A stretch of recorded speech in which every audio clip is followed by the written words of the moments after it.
Ladies and gentlemen, welcome back to the channel, and I just want to say a massive thank you for 90,000 subscribers. Now, it's been a few weeks since I actually achieved this milestone, but I'm finally kind of getting to making a commemorative video as we do for every milestone on this channel. But before we really get into this, 90,000 is an amazing accomplishment. But as Kobe Bean Bryant once said, the job's not finished. Ladies and gentlemen, 100K is the milestone, is the milestone. That is the one. That is the target. And we're at the home stretch right now. We are nearly there. So thank you so much for this incredible achievement. Thank you to so many people who continue to discover my channel and continue to show support and continue to show love and continue to subscribe. But the real one will come in 10,000 subscribers. And when we hit 100K as a community, my goodness, that will truly be a celebration for all of us. And I'm going to make sure to do an amazing video for that. But today, I asked my viewers, I asked my Discord chat in particular, can you guys send me your hot takes, not just in football in general, but for this season's Premier League? So this is my viewers' Premier League 2025-2026 hot takes. Let's get into it. The first one we received is from Josh0808, and he says, Arne Slot should be given until the end of the season, as long as Liverpool can still mathematically get top 5. The 2024-25 win has earned him time. Now, I don't know if that is a hot take. That might just be a regular take. Maybe Arne Slot does need the entire season to at least get into the Champions League until it's mathematically impossible. However, you know, I was talking to a Liverpool fan recently. It was Lawrence McKenna, actually. I was messaging him and I said, hypothetically, not that I think this is going to happen and not that I think it should happen, but if we just play hypothetical here, like, let's just put ourselves into a completely hypothetical situation where Liverpool, their slump, their decline continues. And by December, January time, they sit in 9th or 10th, right? The title for me is already done, but they continue to slip further and further away from the Champions League. What would it actually take for Liverpool and their board to almost have to completely disregard what he did last season and say, this has been so bad that we don't think we can continue with him going into next season? If he misses Champions League, is that it? How much credit in the bank does he actually have, I guess, is my actual question here. Because Jose Mourinho, albeit in a much more volatile environment at Chelsea, who have a track record of firing managers much more quickly than Liverpool, found himself in a situation a year after winning the league where by December, November time, he found himself in 15th, 16th place. Chelsea pulled the trigger and said, thank you for your service. Thank you for the title last year, but you're out of here. And again, granted, that's Chelsea. They're a different environment. They're a different football club to Liverpool, who typically give managers a whole lot more time. But Liverpool also invested a lot of money last season. And the goal for this year was not to be out of the title race by November, and it certainly wasn't to be in a potential dogfight for Champions League and even missing that. So I'm interested, I guess, in knowing, what would it take for Liverpool to cut their losses on Slot 1 year after winning the Premier League title? Is there even a situation? Do they have to be damn near relegated? Or is it just as simple as if he doesn't make the top 4, they're going to get him out of there? I'd love to know the answer to that, but I would have to agree. I think, look, is he doing a great job right now? No, he's not. But I saw enough from Arne Slot last season to also know he is a good coach. Is he a guy who can continuously win titles? Maybe not. That we have to go on and see. But he's still a good coach. I don't think the level Liverpool and him are performing at right now is a true representation of the club. So I would have to agree. I think until it's mathematically impossible, I think Liverpool should stick with him. Especially because, is there a manager that you think right now is going to come in and do a much better job than he is? That's going to magically flip the switch. I don't think that manager exists. So I would have to agree. I think he should be given at least until the end of the season to get top 5. Top 5 assuming 5th gets Champions League. So hot take, maybe, but I agree with it. JQ Swish 77 says Arsenal will break Chelsea's 04-05 defensive record of only conceding 15 goals. Now, this is very, very difficult to do. And it is a hot take because of all of the Premier League's fantastic records throughout the years, whether that's the Invincibles, whether that's 100 points, whether that's the 13-game clean sheet run from Man United in 08-09. I think Chelsea's 15 goals conceded stat, their record in 04-05, is without a doubt the most difficult record in my mind to break. That's not to disregard or disrespect any of the records I just stated before, but I think this one in particular is so difficult to break. And I don't really see anyone doing it. However, saying all of that, I think if any team can do it, these guys look well equipped to. And I'm talking about this year's Arsenal team. The issue is they're already 1/3 of the way there. And granted, right, there's still 27 games left to play, but they're already 1/3 of the way there. They're going to have to pretty much be faultless for like 10 or 11 games straight. I'm talking, they have to set a crazy clean sheet record of at least 7 or 8 games. And now with the injury to Gabriel, which reportedly could be as long as 1 to 2 months, that makes that ever more difficult. However, I continue to say, I think if any team is going to do it, it is Arsenal. But do I think it will happen? I'm sorry, guys. I don't. I think this is one of those records that we are going to see stand the test of time. Like, I think I'll be 50, 60 years old by the time I see this record being broken. And especially, you could make the argument that is the Premier League even more difficult from top to bottom, that a record like that is even more difficult to break because every team you go up against has a game plan on how to break you down. Again, debatable. I don't hate the take, but I think they will fall short. Yusuf says Gyökeres is not a top 10 Premier League striker. Now, I think me and Sharky and the SDS guys did this video, and I think I had him just about in the top 10. I think we just about got him in there. I don't think he's a great striker. I'm not going to lie. That's my opinion. I think it's pretty well documented at this point. I haven't hit it.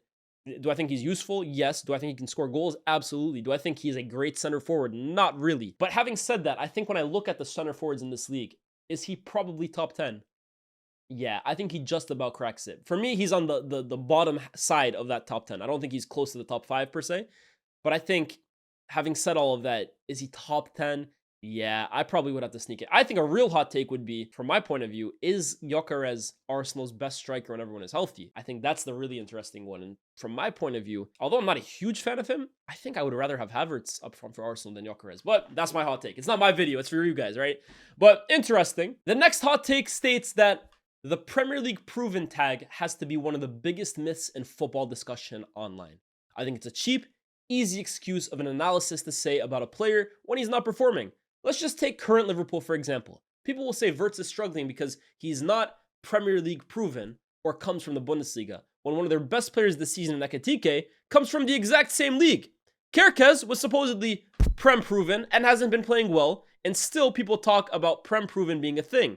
Nah, bro. I think you have to look at each player for themselves and judge them individually. My brother or my sister, whoever this is, I completely agree. I am in complete agreement here. In fact, you made a point about how Ekitike has been one of the best players for Liverpool, and he comes from the Bundesliga. I'll go one step further. The best player for Liverpool this season is Dominik Szoboszlai, who comes from the Bundesliga. The best player in the Premier League right now is Erling Haaland, who comes from the Bundesliga. In fact, Liverpool's other striker that they broke the record for, Isak, comes from the Bundesliga in one way or shape or form. I completely agree with this, man. Premier League proven for me is, look, one thing I will say about Premier League proven, if you're trying to buy players that need little to no adaptation time to enter the league, I think Premier League proven is a valid thing to say, right? For example, Man United with Mbemo. He's Premier League proven. He doesn't need to adjust to the intensity of the league. He just comes in and he knows the league right away. So in terms of adapting, Premier League proven matters. But that matters for every league, right? Going to Bundesliga, people need to adapt to the way the Bundesliga is. Going to La Liga, you have to adapt to the way La Liga is played. There are way too many good players from the Bundesliga that have come to the Prem for me to all of a sudden say, oh, if you come from the Bundesliga, you're a scrub. For me, that's absolute nonsense. And you look at the greatest players in the history of this league.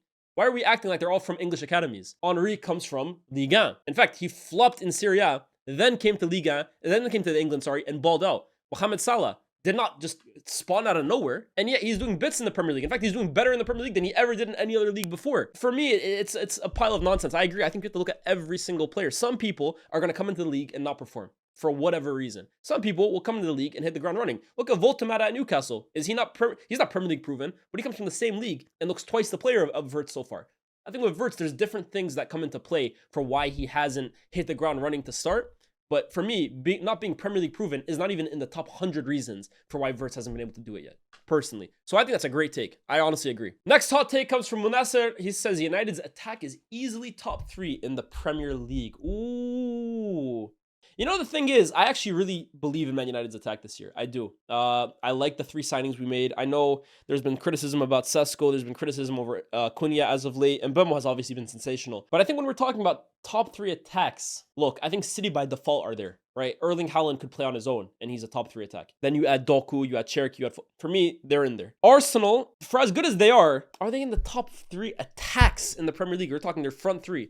Saka, Gyökeres, and Trossard. They're good, but I wouldn't say they're a better attack than Liverpool's front 3, despite them performing better right now. But I think I would take Liverpool's front 3 just on paper over Arsenal's. So I'll put Liverpool in there. Spurs have a poor front 3 for me. Chelsea have an inconsistent front 3 for me. I think they're talented, but they're inconsistent for me. Outside of that, who are we really looking at? Crystal Palace, Ismail Assar, Mateta, Yeremy Pino. I think they got a decent front 3 as well, too. It's tough to say. Easily top 3, I wouldn't say easily, but I actually think you could make the argument because based on form and quality, are there many players playing better than Bryan Mbeumo at the moment? I think he's a big push there, but I would say we fall short. I wouldn't be able to say at this current moment Sesko, Cunha, and Mbeumo is better than what Arsenal are doing. I think they have the potential to be. I think those three are a really talented front three. But right now, easily top three, I'm not sure I agree. But I think with those three, we really have something to build on. That's for me my favorite part about Man United's team at the moment is the attack. Myron's World says Elliot Anderson right now is English Pedri. Wharton, Foden, and him are La Masia talents that have somehow ended up in England. That is a crazy hot take. Look, I don't think he's as good as Pedri. I'm here to tell you right now. I think Pedri's a different cat, honestly. I think that's a different caliber of player. What I will say is I think all three of those are fantastic, talented English players. Honestly, really, really good English players. And I think if they weren't English, I think they would get much more plaudits around Europe than they currently do. I do think that there is sometimes a thing with English players because their names aren't the most flamboyant. They are sometimes sniffed at a little bit. But Wharton, Anderson, and Foden are fantastic players. And all three of them have been fantastic this season. However, Pedri level, I think that's where maybe the hot take becomes scorching.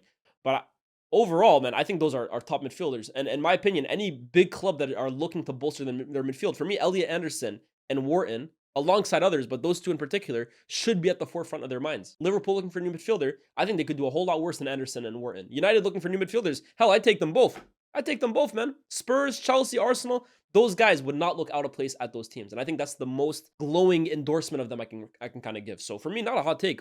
The Pedri thing, hey, you lost me a little bit. This is a real hot take. Sharpshooter says, bar Thierry Henry, Erling Haaland is the greatest striker the Prem has ever seen. And if he hasn't already reached that, he will by the end of the season. Now, there's been a lot of talk about Erling Haaland from myself as well, too. The Haaland sanity has been ridiculous. And in fact, over the last 3 years, the guy's been ridiculous anyways.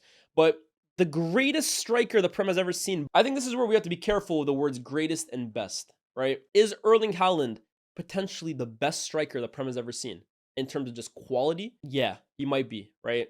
Bar Henry. I think that's the bar that we're talking about here. He's up there, if not the guy. When it comes to greatness, I think greatness has a whole lot more to do with accomplishments and achievements and legacy and consistency and longevity. I think that's where you talk about greatness. And I have no doubt that by the end of Haaland's career, he will retire as maybe number one, right? But I think this is where, in terms of, again, we're talking about legacy. I think Aguero's legacy still supersedes Haaland's at the moment, purely because he just did it for way longer. He's got more league titles. He's got more iconic moments. I think at the moment he has more Premier League goals. Do I think that will last the test of time? No, I think if Haaland stays long enough, bro, he will smash that record. But I think right now you have to respect what certain guys have done over the course of the Premier League. And that's what, for me, comes down to greatness. If you talk about quality, who's the best, that's a different conversation. But in terms of greatness, I would still say Aguero has a greater Premier League legacy than Erling Haaland has. I think he has, 5 Premier League titles, a Golden Boot. To be fair, Haaland, I think, has 2. But the greatest moment in Premier League history, he's the second all-time highest foreign goal scorer ever. I just think it's too early to say, even with a Premier League title, because that will only put Haaland on 3. Aguero's got 5 of them. I think you got to respect that a little bit more, in my opinion. And then Henry, for me, the greatest player the Premier League has ever seen. But I have no doubt, in terms of quality, I think Haaland will be up there. He'll be in these conversations, if not the conversation, by the time it's all said and done. But I think at the moment, let's not just erase everything that's happened in the Premier League before, right? He is up there with anything I've seen. But there have also been some amazing players that have done amazing things for a long period of time as well, too. So I would say at the moment, I wouldn't go that far. Another hot take says Wolves will beat Derby County's record in getting the least amount of points ever in the Premier League. Interesting. Let's see where they're at right now. At the current moment, Wolves sit on 2 points after 11 games, 0 wins, 9 defeats, negative 18 goal difference. They seem as good as down. But Derby 2007-08, was it? 2007-08? Was it 11 points they finished on? I think it might have been 11 points. Yeah, 11. With 1 win all season, 29 defeats. Now, Wolves are on track to do that, right? If we go based on the season, yeah, they're on track to finish with less than 11 points. So fair enough. However, I think I said similar to that last season with Southampton. It looked like Southampton were destined to break that record, right? And they finished 1 point more. 2 wins. There was a big win towards the end of the season that got them over. So I don't know, man. I think it really depends on if Rob Edwards can get any sort of new manager bounce at the club. Because we've seen coaches come in, and even though it doesn't last very long, they manage to get a win or two early days just to get it kickstarted. If Rob Edwards can at least do that with Wolves, let's see their fixture list, for example. They've got Crystal Palace at home, Villa away, big derby right here, Forest at home, United at home. Can they get some kind of points in these next 4 games? If they can at least get 1 win in the next 4 under Rob Edwards, I think they will be 11 points. But they need to get kickstarted quick under him. Otherwise, I hate to say it, but yeah, I could definitely see them start to get sucked into these uncomfortable conversations. We're talking about 9, 10, 11 points throughout the season. They're not good enough to avoid those conversations. So I kind of hear it. Ilyas with the hot take says Estevao will end the season with at least 15 GA in the Prem alone. You guys know I hate the GA conversation, but okay. For the sake of the hot take, let's think about it. 15 GA, that can be split up in numerous different ways. It depends on how you want to eat your cake, right? 15 GA, let's say that is 7 goals, 8 assists, 9 goals, 6 assists. It's possible. It's really possible. I want to make a whole video on Estevao eventually because what he's been able to do in his first season so far in European football, I don't think is getting enough flowers, right? The guy's 18 years old and looks like he's been playing at this level his entire life. He does not look phased by the intensity, the physicality. I mean, you talk about Prem proven when you talk about Wirtz, for example. Estevao is coming from a far weaker league than Wirtz was, and he's far younger and far less experienced, and yet has taken like a duck to water since coming to the Prem. I think his start has been ridiculous. Now, last season, I said I could see him winning Premier League Young Player of the Year when he came in. However, I also said that I did think it would take him a little bit of time to eventually click, because I watched him at the Club World Cup, and I thought, hey man, you're kind of struggling at this next level of football against the European teams. But how quickly he's taken to Maresca's system and his new role, and whenever he's been asked to play, I think at times he's looked like Chelsea's best attacker. And I actually wish, but I think Maresca is doing a good job in managing his minutes and managing expectations with him. But guys, this is a sensational talent. This is a superstar player in the making. And can he get 15 GA? I don't know about that. But will Estevao end up being one of the best players in the world on current trajectory? I have no doubt about it in my mind. And like I said, I want to make a full video on this guy because what he's doing right now, I think is going massively under the radar. Like for an 18-year-old to come in on day one and look as good as he has already, that is sensational. So shout out to him, man. He's a player. Musa says Enzo Fernandez is the best midfielder in the Prem after Caicedo. All right, you finally gave me a hot take that I couldn't agree with less. No. Absolutely not, in my opinion. I'm taking Rice over him. I'm taking Bruno Fernandes over him. I mean, I'm taking a few midfielders over him. A fit and firing Gravenberch I'm taking over him. I like Enzo, man. And I think of late he's been better. But for me, Enzo Fernandez is not in the conversation for best midfielder in the Prem. I'm sorry. I know Chelsea fans really, really love Enzo. For me, I find him underwhelming compared to what I thought he was going to be a few seasons back. That's just my honest opinion on it. But best midfielder in the Prem after Caicedo. I don't know what you put in your drink, man. Check on that. Fatty says Lamens is not as good as Man United fans make him out to be. Not saying he's a bad keeper because it's too early to say so. But United fans tend to overhype him for doing simple stuff, which is obviously because they have suffered under the tyranny of Onana and Binder for a long time now. So yeah, he's being overhyped right now. Okay, I do agree United fans are overhyping him for doing the simple stuff, but you've kind of answered why we are, because we haven't had a goalkeeper who does the simple stuff for what feels like forever. In fact, the last goalkeeper that I really thought Man United employed at a very, very high level was David De Gea in 2017. I'm not even going to say David De Gea period, because I think the last 5 or 6 years of David De Gea post 2018, I thought he came back from the World Cup and looked like an imposter, seriously. So we haven't had a reliable, ever-present goalkeeper for almost 10 years. So yes, now that a goalkeeper has come in and all of a sudden looks like he can catch shots directly at him or jump up and use his hands to catch the ball, we are overreacting, but for a good reason. We haven't been able to taste sweet, fresh water for what feels like eternity. That's why, right? When you feed me garbage day in, day out, and then you give me one hot meal, hey, that hot meal, it could be porridge. It's going to taste like filet mignon, my brother. So at the moment, yeah, that's why we all absolutely love Sonny Lemons. But also, for being real, guys, forget about overhyping. I don't think we really are. Anyone saying Sonny Lemons is the best goalkeeper in the league or he's world class, maybe that's overhyping. Maybe it's a little too early to say that. But since Sonny Lemons has come in, he hasn't really put a foot wrong. In fact, I would say the only error he's actually made was maybe on the Danny Welbeck free kick, where I think his positioning was a bit suspect. But ultimately, his shot stopping has been incredible. His claiming on crosses has been great. His distribution out the back has been big. His ability to find targets deep and long, most notably Sesko, has been huge for the way United want to progress up the pitch. I think Lemons has been a fantastic signing for Man United. And then given his age as well too, hopefully, but also probably, the best is yet to come. So are United fans overhyping him? Maybe, because let's be real. Every fan is going to overhype a new signing that comes in and hits the ground running. But is a lot of it merited in some way? I think you could argue, yeah. I think he's been a great signing so far. Switch says Cristiano Romero is still one of the most overrated center backs in the Prem. He's a massive passion merchant that does too many reckless tackles. Hey, that's all I'll take. I don't find him overrated. I think Cristiano Romero is a really good center back. However, I think it's not something people will really see until he moves to a different club. I think at Spurs, his potential to be considered one of the best is massively capped. Just because, let's be real, guys, this isn't a super serious football club. Right? He's a World Cup winner. He's a Copa America winner. He's a Europa League winner. I think he's a really good center back.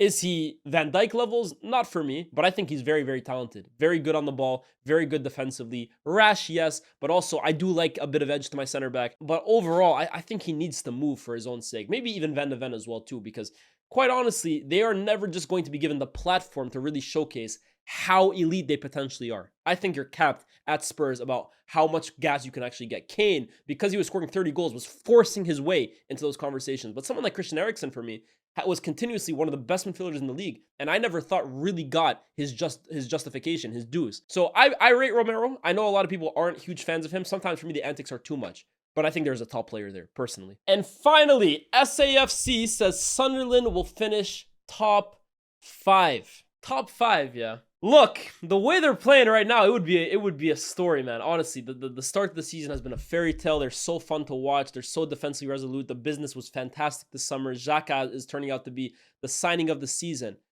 But top 5, I do feel like eventually Sunderland's momentum, their trajectory will kind of start to stumble and they will start to fall down the league a little bit. I think they'll finish in the top 10, and I think that would be a fantastic first season back for Sunderland. But top 5, as open as I think the Premier League is, I do think they will fall short. Having said that, who do I think will make the top 5? Arsenal will be in there. City will be in there. I have to think Liverpool will eventually get their shit together, right? I think Liverpool will make it. That's 3. I think Chelsea are disappointing in terms of a ceiling point of view. I thought they could go above and beyond and challenge for the league, and they're not that yet. But I think their floor is still high enough that they will finish in the top 4 again, which leaves us with 5th. And ladies and gentlemen, I think there is an opportunity for Man United to take it. That's not to say they will, because they have to be consistent in doing so. But I think the way the league is shaping up this year, Newcastle, for me, have taken a step back. Aston Villa have been very inconsistent. Bournemouth look good, but can you trust them to last the distance? I think Man United might have enough quality in attack that if they can stay consistent, they can stay injury-free to big players. I think they might just have what it takes to claim that 5th position. I think a lot of it will be due to the fact that the league this year isn't all that great near the top end.